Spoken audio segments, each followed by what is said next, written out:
ketika para tokoh bicara soal proyek PIK2 dan reklamasi. Seperti Anda ketahui, reklamasi itu jangan dipikir cuma di Jakarta, itu ada 37 wilayah yang sudah dan sedang dikerjakan. Di Jakarta diurek-urek terus akhir dibatalke karo Anies, sing ning Serang, sing ning Makassar, sing ning Ternate, sing ning Bali berjalan lancar. Jadi mereka akan menciptakan kota-kota besar yang penghuninya bukan orang Indonesia, tidak berbahasa Indonesia dan kaya raya di wilayah-wilayah itu, membokongi atau memantati kalian. Dan sekarang kenyataannya, kalau kita dari Medan sampai ke Lampung, di pesisir timur, itu semua adalah bangunan-bangunan, perumahan, tempat tinggal, maaf, non-pri, mayoritas. Jawa bagian utara, mulai dari Merak, kita jalan, BSD, kita jalan lagi kemana-mana.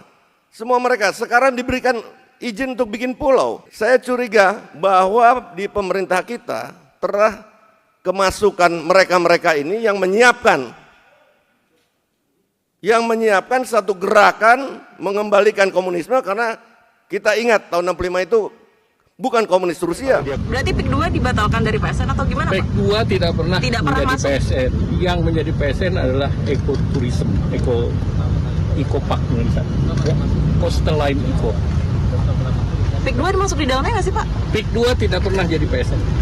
Semacam Kopkamtib, namanya bisa jadi Satgasus, Satgas Satuan Tugas Khusus untuk pemberantasan mafia hukum dan penyalahgunaan wewenang, ya. Nanti Satgas inilah tadi itu ada dari kejaksaan, ada dari kepolisian, ada dari KPK, ada dari OJK, dari BPN, dari KKP, semua dilibatkan. Saya kira ini harus dilakukan oleh Prabowo. Kenapa?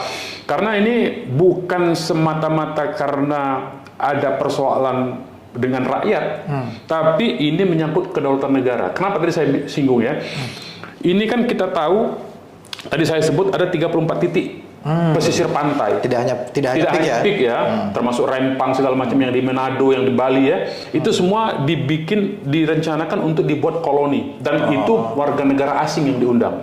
Nah, kalau sudah warga negara asing ya, artinya secara bisnis mereka ada di pesisir laut, mereka bisa berkomunikasi di antara mereka dengan gampang karena melewati laut, tidak melalui daratan ya. Kemudian ada pangkalan militer Republik Rakyat Cina di Natuna Utara yang bisa menyuplai mereka, tinggal ngirim orangnya. Bagi Republik Rakyat Cina yang jumlah penduduknya 1,5 miliar, mengirim 200 juta orang itu kecil. Kecil 200 juta orang tuh. Dia masih punya 1,3 miliar.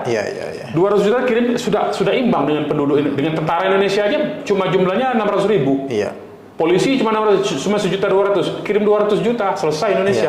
Nah ini yang menurut saya Presiden Prabowo ini harus sensitif dia terhadap kedaulatan negara, kedaulatan hukum, dan mengantisipasi ancaman bahaya dari utara ini, Republik Rakyat Cina. Mereview dan mengendalikan semua PSN ini, kemudian melakukan penegakan hukum pidana terhadap semua pelanggaran hukumnya. Nah, Presiden Prabowo berani ini, karena dia punya jiwa patriotik sebetulnya.